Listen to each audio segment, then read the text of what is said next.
Hello and welcome back everyone. हम लोग state dental PSC exams की प्रिपरेशन के लिए लेक्चर्स ले रहे हैं, उसका सिलेबस कवर कर रहे हैं। हमारे सिलेबस में लेक्चर्स जो होते हैं वो डिटेल्ड एक्सप्लेनेशन थोड़े एमसीक्यू ओरिएंटेड बुलेट पॉइंट्स के फॉर्म में होते हैं। अभी हम लोगों ने आज से शुरू किया है पीएचडी के लेक्चर्स। कमीशन ने हमें 3 टॉपिक दिए हैं पीएचडी के लिए, जिसमें से पहला है प्रिवेंटिव डेंटिस्ट्री। प्रिवेंटिव डेंटिस्ट्री एक ब्रॉड टॉपिक है जिसके अंदर 20 चैप्टर्स आते हैं फ्रॉम 29, तो आप देखो 29 टू 49 ये सारे प्रिवेंटिव डेंटिस्ट्री के अंदर आते हैं। तो आज के लेक्चर में मैं कोशिश कर रही हूँ कि आज के लेक्चर में मैं पहले 10 chapters from 29 to oral hygiene aids 38 from 29 to 38 आज मैं कवर कर दूं, और दूसरा लेक्चर प्रिवेंटिव डेंटिस्ट्री का होगा जिसमें फुल कवर हो जाएगा फ्रॉम 40 टू 51। फ्रॉम 40 टू 51 दो लेक्चर्स में हमारा प्रिवेंटिव डेंटिस्ट्री खत्म होगा। आज के लेक्चर में 10 टॉपिक्स हैं, हम 10 चैप्टर्स हैं हमारे, बुलेट पॉइंट के फॉर्म में और थोड़े से एक्सप्लेनेशन के फॉर्म में है। लेकिन उसको अच्छे से पढ़ने के बाद करने के बाद हमारे एमसीक्यू आराम से सॉल्व होंगे। जितना मुझे लगता है, जितना मैंने देखा है, एमसीक्यू आराम से सारे सॉल्व होंगे। तो शुरू करते हैं प्रिवेंटिव डेंटिस्ट्री के इंट्रोडक्शन चैप्टर से और लास्ट तक जाते हैं, और फिर अगला लेक्चर कल ही अपलोड हो जाएगा, उसमें आपको टोटल प्रिवेंटिव डेंटिस्ट्री फिनिश करके दूंगी मैं। तो शुरू करते हैं प्रिवेंटिव डेंटिस्ट्री।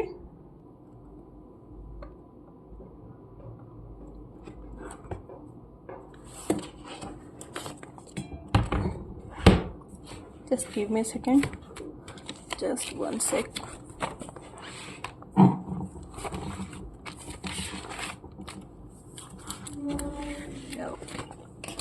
Preventive dentistry. तो प्रिवेंटिव डेंटिस्ट्री क्यों? प्रिवेंटिव डेंटिस्ट्री क्या है कि बहुत सारी कोशिशों के बाद 2 से 3 डिकेड के बाद 20 से 30 साल के बाद भी डेंटल केरीज और पेरोडोंटल डिजीज जो है वो अभी भी सबसे डोमिनेंट डेंटल डिजीज है, और 2 सबसे कॉमन डिजीज है नोन टू मैन। तो हम लोग प्रिवेंटिव डेंटिस्ट्री का रास्ता इसलिए अपना रहे हैं कि हम लोग कुछ ऐसे जो है आंसर्स या कुछ ऐसे उपाय ढूंढ पाए हम लोग जिससे केरीज होने से पहले ही उसको रोक दिया जाए या उसके होने के चांसेस कम कर दिया जाए। ये सब सोचकर प्रिवेंटिव डेंटिस्ट्री शुरू हुई। तो उसमें सबसे पहला जो प्रिवेंटिव डेंटिस्ट्री जो है ना वो वाटर फ्लोरिडेशन के अराउंड है। Water fluoridation has been successful in reducing caries prevalence by 50 to 70% in permanent dentition. Water fluoridation क्या करते हैं, वो जो है केरीज को प्रिवेंट करने के उसमें जो है चांसेस कितने होते हैं, 50 to 70%, वो भी परमानेंट डेंटिशन में। तो डेंटल केरीज क्या है? डेंटल केरीज एक सुक्रोज डिपेंडेंट बैक्टीरियल इन्फेक्शन है। और कंसेप्ट क्या है प्रिवेंटिव डेंटिस्ट्री का? प्रिवेंटिव डेंटिस्ट्री का कंसेप्ट है span from womb to tomb. क्या कंसेप्ट है कि जब तक बच्चा दुनिया में आया नहीं है तब से लेकर जब तक वो दुनिया में रहे उसकी जो भी प्रोसेस प्रिवेंट करने के लिए डेंटिस्ट्री में हो रहे केरीज को, वो है प्रिवेंटिव डेंटिस्ट्री। तो इसके कंसेप्ट क्या है प्रिवेंटिव डेंटिस्ट्री का? कि it spans from womb to tomb. और ये क्या, it is a preventive dentistry ना एक कंटिन्यूअस प्रोसेस होता है पेशेंट की पूरी लाइफ का। तो इकोनॉमिक और इफेक्टिव भी है। अब ट्रीटमेंट से तो सस्ता ही है ना कि आप पहले ही प्रिवेंट कर दो डिजीज को। इसमें डेंटिस्ट और पेशेंट दोनों के कोऑपरेशन की जरूरत होती है। और इसके प्रिंसिपल क्या है? प्रिंसिपल जो है प्रिवेंटिव डेंटिस्ट्री के, क्यों करवाते हैं प्रिवेंटिव डेंटिस्ट्री? प्रिवेंटिव डेंटिस्ट्री के प्रिंसिपल ये है कि control of disease, dental caries को कंट्रोल करना है, पेशेंट को एजुकेट और मोटिवेटेड रखना है। पेशेंट एजुकेशन एंड मोटिवेशन है कि आप अपनी ओरल हाइजीन सही रखो, डेंटिस्ट विजिट लो, फ्लोरिडेशन के जहाँ फ्लोराइड्स टैबलेट, जहाँ वाटर फ्लोरिडेशन नहीं हो पा रहा है वहाँ फ्लोराइड टैबलेट्स लो, एट्सेट्रा। या फिर अपनी डाइटरी हैबिट चेंज करो, नॉर्मल हेल्दी लाइफ स्टाइल जियो। तो पेशेंट एजुकेशन एंड मोटिवेशन, उसके साथ साथ होस्ट रेजिस्टेंट, जो ओरल कैविटी में बैक्टीरिया आ रहे हैं उससे अपने टिथ को कैसे बचाना है, रेजिस्टेंट कैसे बनाना है, वो रेस्टोरेशन ऑफ फंक्शन, टिथ का फंक्शन रिस्टोर कराने के लिए, and maintenance of oral health, और ओरल हेल्थ मेंटेन रहे इसके लिए। तो कंट्रोल ऑफ डिजीज से आप क्या समझोगे? कंट्रोल ऑफ डिजीज से आप क्या है कि जितनी भी एक्टिव केरीज हों वो कंट्रोल हो जाए, प्लाक और कैलकुलस रिमूव हो, इन्फेक्टेड टूथ है उसको हम लोग एक्सट्रैक्ट करें, और अगर पेन वगैरह है और कोई सीवियर केस है तो उसकी इमरजेंसी ट्रीटमेंट और रिलीफ हो पेन से। और पेशेंट एजुकेशन में होम केयर होना चाहिए, पेशेंट को ऑडियो विजुअल आप एजुकेट कर सकते हो। Host resistance, development of host resistance में क्या हो गया? बैलेंस्ड डाइट होना चाहिए, वाटर फ्लोरिडेशन हो, टॉपिकल फ्लोराइड एप्लीकेशन हो, या फिर टूथपेस्ट, माउथ वॉशेस एट्सेट्रा का अच्छे से यूज हो। And then restoration of function, restoration of function में आप प्रोस्थो अप्लायंस लगाओ, ऑर्थो अप्लायंस लगाओ, परमानेंट रेस्टोरेशन करो एट्सेट्रा, ये सब हो गया हमारा restoration of function. And then comes maintenance of oral health, then comes maintenance of oral health. Oral health maintained होने चाहिए, उसकी क्लेनलीनेस मेंटेन होना चाहिए। तो फर्स्ट चैप्टर था हमारा ये इंट्रो टू प्रिवेंटिव डेंटिस्ट्री, ये हुआ फिनिश। सेकंड चैप्टर है डेंटल केरीज। डेंटल केरीज पे बहुत डिटेल्ड लेक्चर कौन्स के टाइम में लिया गया है, इन्हीं सीरीज में पीछे कहीं पे आपको वो लेक्चर मिलेगा हेडिंग के साथ डेंटल केरीज, आप वहाँ देख लेना। जो पॉइंट यहाँ छूट रहे होंगे ना वहाँ बहुत अच्छे से कवर होंगे, लेकिन मैंने कोशिश किया है कि आप लोगों का रिवीजन हो जाए, इसलिए मैं यहाँ भी सब कुछ अच्छे से कवर कर दूँ।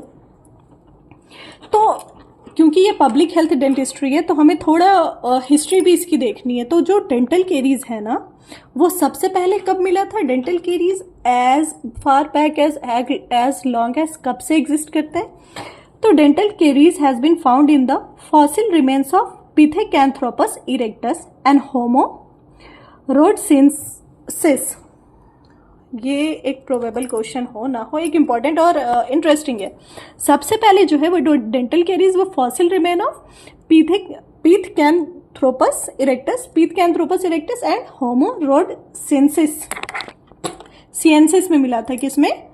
पिथेकैंथ्रोपस में एंड होमो रोडसिंसिस में।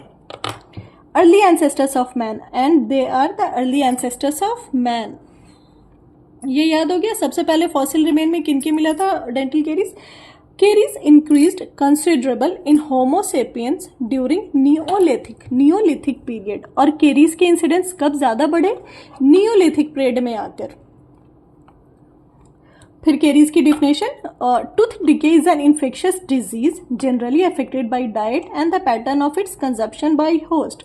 तो टूथ डिके क्या है? एक इन्फेक्शियस डिजीज है जो पेशेंट की डाइट पे और उनकी पैटर्न ऑफ कंजप्शन पे डिपेंड करता है। मतलब आप डाइट में स्टिकी फूड ले रहे हो, शुगरी फूड ले रहे हो, कितना फ्रीक्वेंटली ले रहे हो, इन सब पे। Dental caries is a microbiologic disease. Okay, dental caries एक माइक्रोबियोलॉजिक डिजीज है। क्यों? क्योंकि जर्म फ्री एनिमल्स में डेंटल केरीज नहीं होते हैं। And dental caries is also a major cause of tooth loss in all age group. Dental caries क्या है? वो टूथ लॉस का वो मेजर काउज है। ये देखना आप, ये एक स्टेटमेंट बेस्ड क्वेश्चन हो सकता है, ये इंपॉर्टेंट होता है। Dental caries is demineralisation of inorganic portion and destruction of organic portion leading two cavity formation. अब आपको एक स्टेटमेंट दे दी जाएगी, डीमिनरलाइजेशन, डिस्ट्रक्शन, ऑर्गेनिक, इनऑर्गेनिक, इन सब वर्ड को एक दूसरे के साथ मिक्स एंड मैच करके जंबल करके दे दिया जाएगा कि डेंटल केरीज जो है वो डीमिनरलाइजेशन ऑर्गेनिक सब्सटेंस का है, इनऑर्गेनिक का डिस्ट्रक्शन है, एटसेट्रा एटसेट्रा। Statement based. और आपको सही स्टेटमेंट अगर चूज करना है, ऐसे कोई कंडीशन आए आपके सामने, तो आप कैसे इसको आसान कर लोगे अपने लिए? देखो, डेंटल केरीज में भी डीमिनरलाइजेशन में भी इन आ रहा है, इनऑर्गेनिक पोर्शन में, इनऑर्गेनिक में भी इन आ रहा है। तो dental caries is demineralisation of inorganic portion and destruction of organic portions leading two cavity formation. ठीक है, इजी हो गया। अब आप एग्जाम हॉल में बैठे हो, इतना दिमाग लगाने का टाइम नहीं होता, इतने सारे क्वेश्चंस देखने के बाद खुद भी थोड़ा ऐसे दिमाग जाम सा हो जाता है और इतने सारे जंबल स्टेटमेंट हो, कंफ्यूजिंग हो जाए। तो आप देख लो एक बार, एकदम इजी सिंप्लीफाइड फॉर्म में, demineralisation of inorganic portion and destruction of organic portion. याद कैसे रहेगा? डीमिनरलाइजेशन में भी इन आ रहा है, इनऑर्गेनिक में भी इन आ रहा है। ठीक है, ये हो गया। What is the caries process? Caries process is the interaction between biofilm and the tooth surface. Caries process is interaction between biofilm and the tooth surface. And what is caries lesion? Manifestation of the stage of the process at one point in time is the caries lesion. जो stage चली आ रही थी वो जब एक form में आ जाए, manifestation of the stage of the process at one point in time is the caries lesion. Next is theories of caries etiology. Caries की ईडियोलॉजी के लिए, केरीज के रीजन के लिए अलग अलग थ्योरीज बहुत पहले से आ रही है कि आखिर केरीज क्यों हुआ। इसमें था वर्म थ्योरी। वर्म थ्योरी क्या कहता था? A worm that drank blood of the teeth and fed on the roots of the jaws causes teeth ache. Worm theory में बताया गया हमें कि एक ऐसा वर्म जो कि ब्लड, टूथ के ब्लड को पी जाता है और रूट पे ही रहता है, उसकी वजह से जो टूथ में एक हो रहा है उसको हमने कहा वर्म थ्योरी।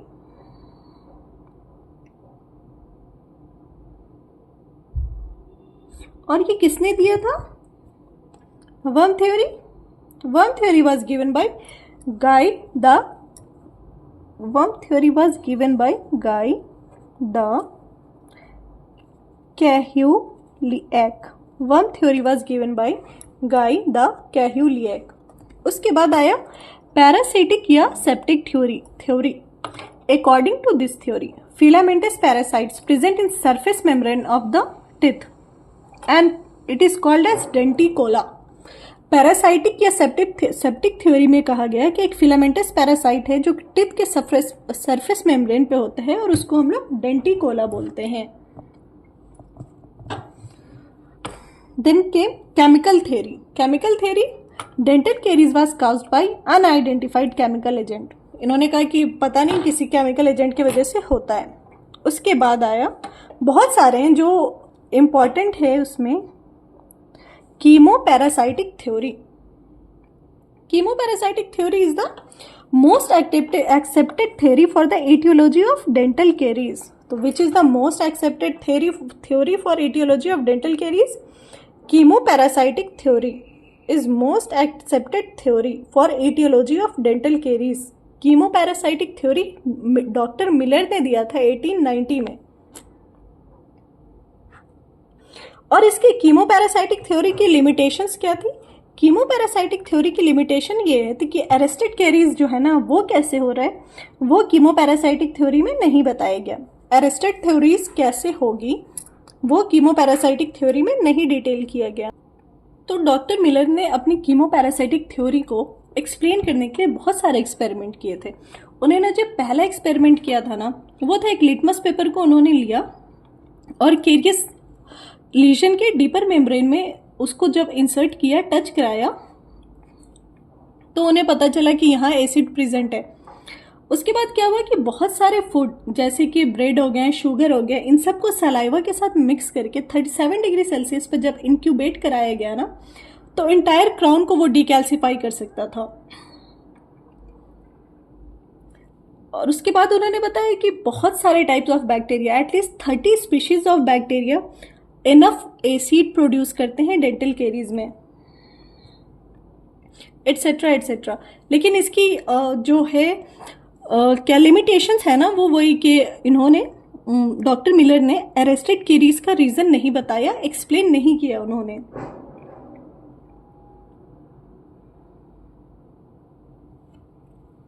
और साथ में उन्होंने ये भी नहीं बता पाए, डॉक्टर मिलर ये भी नहीं बता पाए कि कुछ और पॉपुलेशंस जो है वो केरीज फ्री क्यों है। उसके बाद आया proteolytic theory. Proteolytic theory was given by Gottlieb. Gottlieb ने बताया कि जो केरीज की इनिशियल एक्शन होती है ना वो प्रोटियोलाइटिक एंजाइम जो है वो लैमेला पे, रॉड शेप पे, टफ्ट्स पे एंड डेंटाइनल ट्यूबिल्स के वॉल पे अटैक करते हैं, इसीलिए होती है। तो ये थी प्रोटियोलाइटिक थ्योरी जिसको दिया है गॉटलीब ने। Then came proteolysis chelation theory. Proteolysis chelation theory was given by Schwartz et al. Proteolysis chelation theory was given by Schwartz et al. क्या है ये? Microbial degradation of organic component by proteolysis, dissolution of minerals of tooth can occur by chelation. क्या होता है proteolysis chelation theory में? Microbial degradation of organic component by proteolysis, degradation proteolysis के through and dissolution of minerals of tooth can occur by chelation, और chelation के through this dissolution of minerals. And what is the current concept of dental caries? The current concept of dental caries is a multifactorial disease mainly consisting of 3 parameters, that is host factor, microorganisms and diet. Current concept जो theory का वो है कि caries एक multifactorial disease है जो कि mainly 3 parameter पे डिपेंड होती है. पहला होस्ट फैक्टर, मतलब कि जो टूथ सरफेस है वो कैसा है, दूसरा माइक्रो ऑर्गेनिज्म पे, और तीसरा डाइट पे. Then comes plaque hypothesis theory. It purports the caries disease is an outcome of the overall activity of the total plaque microflora and not a specific organism. Plaque hypothesis कहता है कि सिर्फ एक specific organism नहीं, जो plaque के अंदर माइक्रोफ्लोराज है ना, सारे के सारे माइक्रोफ्लोराइज के जॉइंट एक्टिविटी से, जॉइंट काम से डेंटल केरीज होती है. Then comes saliva. Saliva is also known as liquid enamel. Liquid enamel किसको कहते हैं? सलाइवा को. Saliva is also known as liquid enamel. कुछ नया, कुछ इंपॉर्टेंट सा फील हुआ? तो saliva is also known as liquid enamel as it is rich source of various minerals. क्योंकि सलाइवा में भी वेरियस बहुत सारे टाइप के मिनरल्स है इसलिए. And what is the pH of saliva? PH of saliva is 6.9 to 7.2. PH of saliva is 6.9 to 7.2. 7 के range में होता है पीएच का सलाइवा, 6.9 से 7.2 तक. सलाइवा का फंक्शन क्या है? The function of saliva is cleansing, buffering effect, providing environment saturated with calcium and phosphate to tooth, antibacterial action, influences either progression of or halting of caries process. तो जो function of saliva वो क्या? एक तो cleansing, tooth clean करता है. दूसरा buffering effect, जो एसिड प्रोड्यूस हो रहे हैं माइक्रो ऑर्गेनिजम्स के थ्रू ओरल एनवायरनमेंट में उसको बफर करता है. एनवायरनमेंट, और जो हमारा टिथ है उसको वो बेद कराता है जो सलाइवा के अंदर कंस्टिट्यूएंट्स है मिनरल्स एंड उससे. उसके बाद एंटीबैक्टीरियल इन्फ्लुएंस, क्योंकि इम्यूनोग्लोबिन भी है हमारे सलाइवा में.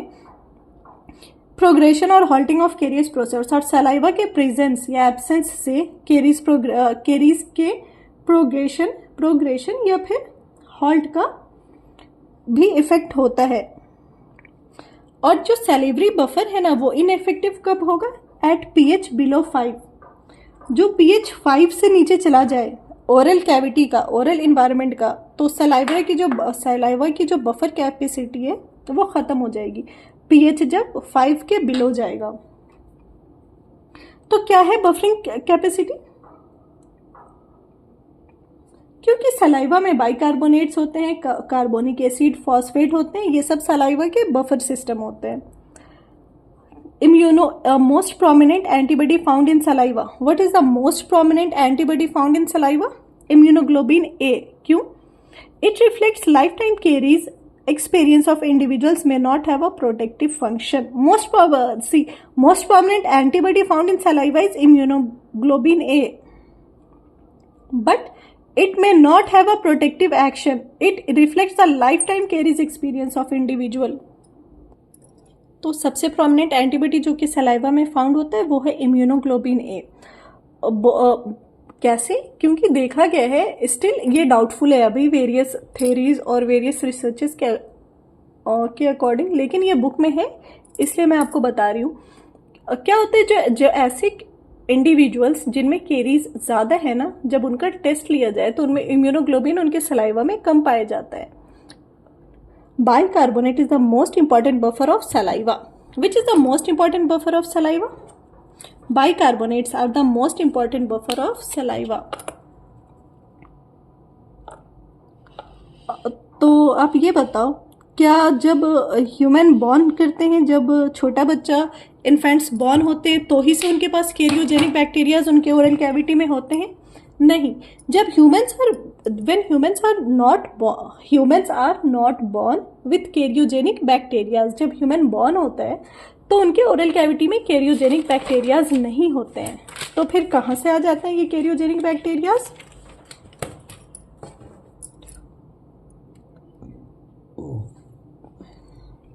तो जो इमीडिएट प्राइमरी जो हेल्थ केयर इंडिविजुअल होता है ना, चाइल्ड का, बच्चों के केस में ज़्यादातर मोस्टली माँ होती हैं, उनसे आता है कैरियोजेनिक बैक्टीरियाज बच्चों को। तो earliest stage of caries is the What is the earliest stage of caries? The earliest stage of caries is the first time demineralization of enamel, which occurs after plaque pH depression below the critical pH of 5.2 to 5.5 doesn't present clinically.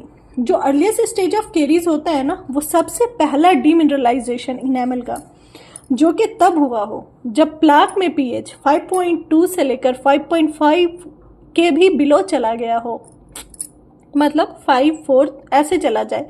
उस time जो teeth की पहली demineralisation होता है ना, जो कि clinically दिखता भी नहीं है, वो अर्लीस्ट स्टेज ऑफ केरीज है। एंड वाइट स्पॉट लीजन क्या है?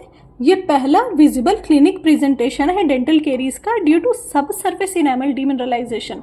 तो पहला क्लिनिकल क्या है प्रेजेंटेशन डेंटल केरीज का? White spot lesion. Frank cavitation क्या है? फ्रैंक कैविटेशन, फ्रैंक कैविटेशन में at this stage of carious process tooth destruction progresses more rapidly because cavitation favors plaque accumulation and reduced salivary access. Frank cavitation क्या है? ऐसा stage है caries process का जहाँ पे टूथ डिस्ट्रक्शन जो है वो और तेजी से होने लगता है, कैविटेशन आराम से हो जाती है, कैविटी आराम से फॉर्म हो जाती है। और ऐसा क्यों? और उसके साथ साथ प्लाक एक्यूमुलेशन, प्लाक के बनने के चांसेस, प्लाक के टूथ सरफेस पे रहने के चांसेस और बढ़ जाते हैं, और उसके अंदर जो सैलिवरी एक्सेस है या सलाइवा का पेनिट्रेशन है वो भी कम हो जाता है। तो प्लाक कैविटेशन समझ में आया कि ऐसा कैरीज प्रोसेस जिसमें टूथ डिस्ट्रक्शन हो रहा हो, प्लाक का फॉर्मेशन ज़्यादा हो रहा हो और साथ साथ सलाइवा अपना काम भी नहीं कर पा रहा हो, इसको कहते हैं फ्रैंक कैविटेशन। अफेक्टेड केरीज और इन्फेक्टेड केरीज बहुत ही कंफ्यूजिंग होता है जब आप फर्स्ट ईयर वगैरह में होते हो, सेकेंड ईयर में होते हो, जब आप नया नया पढ़ो। और अभी क्योंकि बहुत टाइम हो चुका है कोर्स से नाता बने हुए, तो मैं वापस से ना अफेक्टेड और इन्फेक्टेड डेंटिन इन दोनों को बहुत ही शॉर्ट और बहुत ही इजी नोट में बताती हूँ आपको। तो अफेक्टेड डेंटिन क्या है? Demineralized softened dentin that is not yet invaded by bacteria.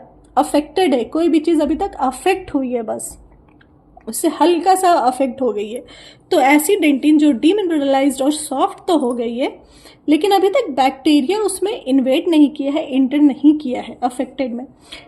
और अफेक्टेड डेंटिन जो होते हैं वो वाइटल होता है, and hence no need to remove this dentin as it can be repaired. ठीक है, तो वाइटल पल्प थेरेपीज के केस में, डायरेक्ट पल्प कैपिंग में हम लोग अफेक्टेड डेंटिन रिमूव नहीं करते हैं, इसलिए छोड़ देते हैं क्योंकि वो वाइटल होता है, उसके अंदर बैक्टीरियाज भी अभी तक पेनिट्रेट नहीं कर पा रहे होते हैं, इन्वेड नहीं किया होता है, इसीलिए तो वो रिपेयर हो जाता है खुद से बाद में। What is infected dentin?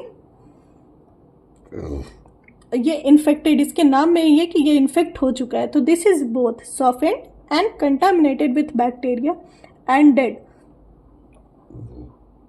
It includes the superficial granular necrotic tissue, soft dry and leathery dentin। जो infected dentin है वो क्या होगा? softened है, contaminated है बैक्टीरिया से, and non vital है, dead है। साथ के साथ अब इतना कुछ हो रहा है तो नेक्रोटिक तो रहेगा ही। सुपरफिशियल ग्रैन्युलर नेक्रोटिक टिश्यू, ऊपर से नेक्रोटिक टिश्यूज हैं उसमें, soft, dry and leathery dentin. जो इन्फेक्टेड डेंटिन है वो ड्राई एंड लेदरी होता है। Outer carious dentin is the zone of decompose dentin which consist of soft infected dentin. तो सॉफ्ट इन्फेक्टेड डेंटिन कहाँ मिलता है? आउटर कैरियस डेंटिन जो है वो जोन है सॉफ्ट इन्फेक्टेड डेंटिन का।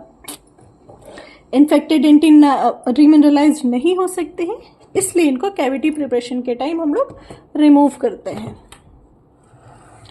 अब कैरियस लीजन जो है उसमें माइक्रोस्कोपिकली क्या क्या चेंजेस आते हैं? तो 4 जोन होता है, starting from inner advancing front of the lesion. अंदर से बाहर के साइड आते हैं microscopic changes of carious lesion में। 4 जोन होते हैं। First is translucent zone, second is dark zone, third is body of lesion, fourth is surface layer. Translucent zone not seen in all lesions lies in the advancing front of caries, and translucent zone is the first recognizable alteration from normal enamel, more porous than sound enamel. तो translucent zone क्या है? यह पहला recognisable alteration है, normal enamel का change हो जाना carious enamel के फॉर्म में। केरियस इनेमल की शुरुआत में वो हमें ट्रांसल्यूसेंट जोन में दिखता है। ट्रांसल्यूसेंट जोन में जो इनेमल होते हैं वो ज़्यादा पोरस हो जाते हैं, मतलब अब ज़्यादा उनके क्रिस्टल्स लूज हो चुके हैं, उसमें से निकल चुके हैं। And what this is second is dark zone. This is the most common feature of the carious lesion. इसको आप ऐसे रिलेट कर लो, केरीज होते हैं तो डार्क डार्क सी कैविटी होती है, तो dark zone is the most common feature of the carious lesion. ठीक है। Third is body of lesion. It comprises largest portion of carious enamel. अब बॉडी ही है लीजन का, बॉडी ही है कैरियस का, तो it comprises largest portion of carious enamel. Maximum amount of mineral loss found in this region. सबसे ज्यादा मिनरल लॉस किस में होता है? बॉडी ऑफ द लीजन में। और ये क्या है? लार्जेस्ट पोर्शन कैरियस इनेमल का। And last is the surface zone. Thinner in active lesion, thicker in inactive carious lesion. जो सरफेस जोन होता है वो जहाँ पे एक्टिव लीजन है वहाँ पे पतला हो जाता है, एंड इनएक्टिव कैरियस लीजन के जोन में ये थिक रहता है। तो ट्रांसल्यूसेंट जोन क्या है? ये पहला रिकॉग्नाइजेबल चेंज है इनेमल का। डार्क जोन सबसे कॉमन जोन है, कैरियस लीजन का फीचर है। बॉडी ऑफ लीजन जो है इसमें सबसे ज्यादा मिनरल लॉस होता है और ये largest portion of carious enamel है इसके पास। सरफेस जोन जो है क्योंकि कैरियस एक्टिविटी हो रही है तो वो थिनर हो जाता है कैरियस एक्टिव लीजन के पास, एंड थिकर रहता है इनएक्टिव कैरियस लीजन के पास। What is critical pH for root caries? Critical pH of root caries, ऐसा पीएच जहां पे रूट कैरीज शुरू होता है वो है 6, and critical pH for enamel carries वो है 5.5। ऐसी पीएच जिसके बाद, जिसके नीचे जाने पर कैरीज स्टार्ट हो जाएगा इनेमल में, वो है 5.5। 5.5 के बाद 5.3, 2, 1, 4, इन सब में जो है इनेमल वो कैरीज के लिए ससेप्टेबल हो जाएगा, और रूट के लिए यही पीएच 6 है। Next chapter is diet and dental caries. इसमें कुछ स्टडीज आएंगी कुछ साइंटिस्ट की, वो थोड़ी हैं इंपॉर्टेंट। तो डाइट एंड डेंटल कैरीज में क्या है? Fermentable carbohydrate of dietary origin are a necessary component of dental caries. तो फर्मेंटेबल कार्बोहाइड्रेट जो है वो एक नेसेसरी एलिमेंट है डेंटल कैरीज में। जो भी इंसान ज़्यादा फर्मेंटेबल कार्बोहाइड्रेट, जो भी किड फर्मेंटेबल कार्बोहाइड्रेट का यूज़ कर रहे हैं, फ्रिक्वेंटली ले रहे हैं, वो ससेप्टेबल होंगे डेंटल कैरीज के। अब कैरियोजेनिसिटी, जो सारे कार्बोहाइड्रेट्स हैं उनकी कैसे होती है? Sucrose is having highest cariogenicity. सबसे ज़्यादा कैरियोजेनिक क्या है कार्बोहाइड्रेट? सुक्रोज है। सबसे ज़्यादा कैरीज काउजिंग जो है वो है सुक्रोज। उसके बाद है glucose, fructose, lactose and galactose. तो इसको आप एक सीक्वेंस में याद कर लेना, आपको सीक्वेंस में भी आ सकता है कि कौन सबसे ज़्यादा कैरीज काउजिंग है, कौन सबसे कम कैरीज काउजिंग है। तो सबसे ज़्यादा कैरीज काउजिंग है वो है sucrose, then come glucose, fructose, lactose and galactose. Substance like xylitol, sorbitol, mannitol, aspartame, saccharine, and cyclamate are not cariogenic. इन सब्सटेंस से कुछ से शुगर बनता है और कुछ जो है हमारे वो च्युइंगम्स में यूज़ होते हैं, माउथ फ्रेशनर के फॉर्म में, कुछ माउथ वॉश में यूज़ होते हैं। तो सब्सटेंसेस लाइक xylitol, सॉर्बिटॉल, ये सब क्यों होते हैं यूज़? मीठे तो ये भी है, स्टिल ये हमारे च्युइंगम्स में यूज़ हो रहे हैं, माउथ वॉश में यूज़ हो रहे हैं। और ये तो सैक्रीन्स एंड एस्पार्टेम, ये सब तो शुगर की रिप्लेसमेंट ही है। तो जब हम लोग एक साइड मना कर रहे हैं नो शुगर, तो ये सब क्यों दे रहे हैं? क्योंकि ये सब कैरियोजेनिक नहीं है। xylitol, sorbitol, mannitol, aspartame, saccharin, ये सब कैरियोजेनिक नहीं है। अब केरीज से रिलेटेड ना बहुत सारी स्टडीज हुई कि केरीज का रीज़न पता तो करें क्यों हो रही है। तो उसमें आया Vipeholm study. Vipeholm study was conducted in mental institution in Sweden. Vipeholm study जो है एक स्वीडन के मेंटल इंस्टीट्यूशन में हुआ था। यहाँ क्या किया गया था कि 3 ग्रुप्स को बांट दिया गया था। क्या हुआ था विपहॉम स्टडीज़ में? जो यहाँ पेशेंट्स थे एडमिट, उनको पहले नॉर्मल डाइट दी जा रही थी, फिर इस स्टडी के लिए उनको 9 ग्रुप्स में बांट दिया गया और उनको जो है ना वो सुक्रोज दिया गया सॉलिड फॉर्म में, जैसे कि चॉकलेट हो गया, ब्रेड हो गया, कैरमल हो गया, और उनकी ना टाइमिंग बस चेंज कर दी गई और फॉर्म के कब किसको दिया जाएगा। तो उसकी जो फाइंडिंग देखी गई ना कि carries increased when sucrose containing snacks were taken between meals. जब देखा गया कि खाना, लंच, ब्रेकफास्ट, डिनर, इन सब के बीच में सुक्रोज कंटेनिंग स्नैक्स लिया जा रहा है पेशेंट्स के थ्रू, तो कैरीज बढ़ गई है उन पेशेंट्स में। तो टाइम फैक्टर फ्रिक्वेंटली लिया जा रहा। दूसरा था more the number of times sucrose ingested more increase in carries. जितना ज़्यादा बार सुक्रोज लिया जा रहा था उतनी कैरीज के चांसेस बढ़ रहे थे। तो that is frequency.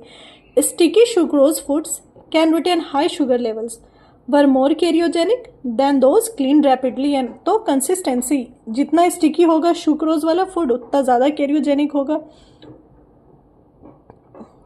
And sucrose containing solid food were more carcinogenic than liquid types form। तो क्या देखा गया कि time, frequency, consistency and form, ये सब कैरीज में, इन सब का कैरीज पे इफेक्ट है। ये था विपहॉम स्टडीज में। उसके बाद आया होपवुड स्टडीज, होपवुड हाउस स्टडी। इसमें क्या हुआ, ऑर्फन हाउस थे। होपवुड हाउस जो था वो एक ऑर्फन हाउस था जिसमें 13 ईयर्स तक बच्चे रहते थे और उनको बिल्कुल ही वेज डाइट दी जाती थी और बहुत ही लिमिटेड अमाउंट का डाइट दिया जाता था। तो इन बच्चों में कैरीज बहुत कम थे। वेजिटेबल एंड मिल्क दिया जाता था, तो इन बच्चे में कैरीज बहुत कम थे। लेकिन जब 13 ईयर्स के बाद इस ऑर्फनेज से बच्चे आउटर वर्ल्ड में, रियल वर्ल्ड में जाते हैं और वहाँ उनका डाइट एक्सपोजर वो होता है सुक्रोज, कार्बोहाइड्रेट रिच फूड से और फिर स्टिकी फूड से और डिफरेंट टाइप ऑफ फूड से, तो फिर सेम बच्चों में कैरीज होने लगते हैं सेम बच्चों में। तो क्या है Vipeholm Hopewood house study, orphan house.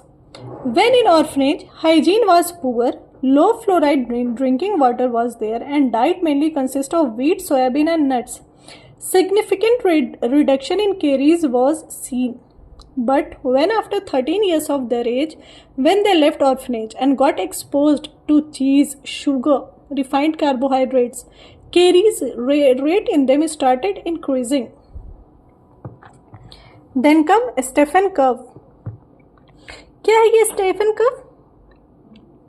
Stephen curve में हम देखते हैं जो भी ओरल कैविटी में प्लाक है उसका जो पीएच की वैल्यू, उसकी जो पीएच है वो एक ग्लूकोज रिंस के बाद से पहले और उसके बाद कितनी चेंज हुई। तो pH value of plaque before, during and after a glucose rinse is Stephan curve. A typical pH response of plaque following exposure to a glucose rinse is obtained. और जब ऐसा किया गया ग्लूकोज रिंस तो हमें result क्या मिलता है? Under resting condition pH of plaque is reasonably constant, that is 6.9 to 7.2. Following exposure to sugar, pH drops very rapidly in few minutes to low level. जैसे ही शुगर एक्सपोज हुआ pH फटाक से drop होता है, कहाँ पे जाता है? क्रिटिकल pH पे पहुँच जाता है, 5.5 से 5.2 तक डाउन होता है। और ये pH जब डाउन हुआ तो कितनी देर तक उसी वैल्यू पे रहेगा, फिर नॉर्मल होना शुरू करेगा।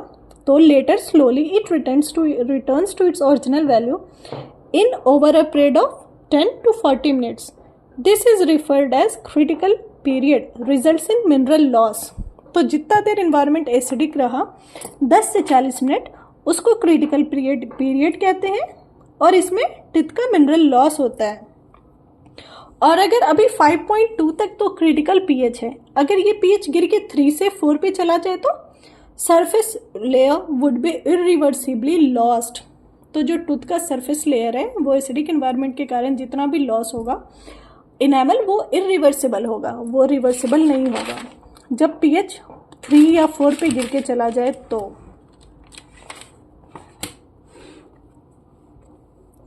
शुगर कंसंट्रेशन किस हद तक कितना ली जाए तो डेंटल केरीज अपने पीक पे जाएगा। तो peak of dental caries is at 15% of sugar concentration. Sugar concentration के 15% पे डेंटल केरीज नीचे से ऊपर की साइड पीक तक उसके चांसेस बढ़ेंगे। उसके बाद वो एक कांस्टेंट फॉर्म में चला जाएगा कि हाँ इसी रेट से केरीज होना है, लेकिन जो पीक ऑफ डेंटल केरीज होगा ना वो शुगर के 15% कंसंट्रेशन पे होगा। Who is known as arch criminal of dental caries? Sucrose. The disaccharide sucrose is known as arch criminal of dental caries. Sucrose क्या है? एक डाइसैक्राइड है, ठीक है। और फिर व्हाट इज कैमरा? तो आप कैमरा की डेफिनेशन, कैमरा का फुल फॉर्म देखो आप। कैमरा एक शॉर्ट फॉर्म है, कैमरा एक शॉर्ट फॉर्म है किसका? कैमरा में सीए है caries management by risk assessment. पहले हम लोग रिस्क असेस करते हैं केरीज का, उसके बाद केरीज की मैनेजमेंट करते हैं। ये क्या है? कैमरा क्या है? Camera is a approach to preventing and treating caries at an early stage by identifying the cause of dental caries. Camera का फुल फॉर्म क्या है? Caries management by risk assessment. What is camera? Camera is an approach to preventing and treating caries at an early stage by identifying the cause of dental caries. ठीक है, camera caries management by risk assessment. And what is Karyogram? Karyogram is a computer-based educational interactive program which graphically depicts the chance for the promotion of a new carious lesion. Cariogram क्या है? Computer based educational interactive program होता है जो कि graphically show करता है new carious lesion का promote होना या बढ़ना। यहाँ तक हुआ हमारा कैरियोग्राम तक। नेक्स्ट चैप्टर है केरीज एक्टिविटी टेस्ट। ये हम दूसरे सेकंड पार्ट में इसी वीडियो के देख रहे हैं और ये भी अभी ही मैं अपलोड करूँगी और ये पार्ट भी, सेकंड पार्ट भी आपको मिलेगा। केरीज एक्टिविटी टेस्ट से हम लोग शुरू करेंगे।